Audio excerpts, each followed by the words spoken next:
mereka tidur, dia melihat si sosok botak itu. Ditambah lagi ketika dia terbangun, dia ngelihat Gilang menyeringai tersenyum pada saat tidur. Gilang yang mendengar versinya Rizky bingung banget, dia kayak aku sama sekali nggak bangun tadi malam. Aku benar-benar tertidur pulas. Di ruang tamu itu, mereka semua sepakat bahwa ada yang nggak beres sama cottage ini. Dan walaupun reservation mereka, pesanan mereka tuh untuk 1 malam lagi, pagi itu juga mereka langsung check out. Mereka nggak peduli bahkan ruangan itu nggak bisa di-refund 1 malamnya lagi. Katanya lebih baik daripada diganggu, kita keluar secepatnya. Akhirnya mereka langsung beres-beres barang-barang mereka dan Rizky bilang, aku mandi dulu ya sebelum kita pergi. Nah ketika Rizky mandi, walaupun itu udah pagi hari guys, katanya di saluran airnya itu banyak banget rambut-rambut yang panjang dan nyangkut. Padahal Rizky bilang bahwa malam sebelumnya dia juga menggunakan toilet yang sama, kamar mandi yang sama, dan rambut-rambut itu nggak ada di situ. Dan mereka bertiga kan cowok-cowok, nggak ada rambutnya yang panjang. Nah belum selesai bingung, Rizky katanya mendengar ada suara anak kecil cowok dan cewek lagi bermain di balik cottage-nya, di belakang cottage-nya. Tapi ya udahlah, mungkin itu anak tamu lainnya lagi main-main mungkin sama patung Patrick dan SpongeBob yang tadi malam dilihat Gilang. Rizky buru-buru aja menyelesaikannya karena memang pada saat itu dia niatnya untuk keluar dari cottage itu secepat mungkin. Nah karena pesanan kamar mereka ini sudah termasuk dengan breakfast guys, akhirnya mereka memutuskan oke deh, karena kita udah siap untuk pergi, sekalian aja kita makan dulu.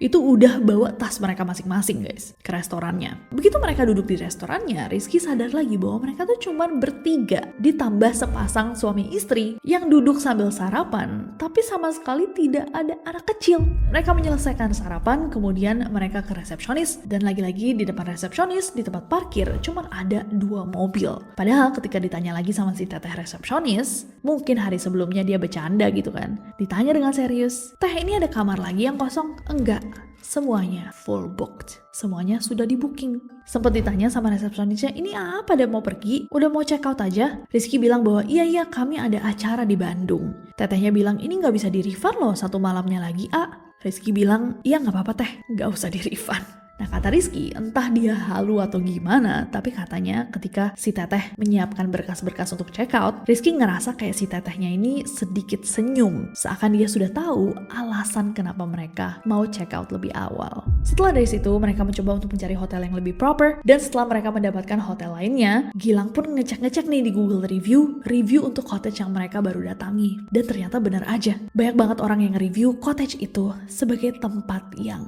angker. Sejak kejadian ini, Rizky selalu memastikan untuk memeriksa review-review di internet untuk penginapan-penginapan yang akan dia pesan. Jangan sampai dia kecolongan lagi menginap di tempat seperti di cottage putih.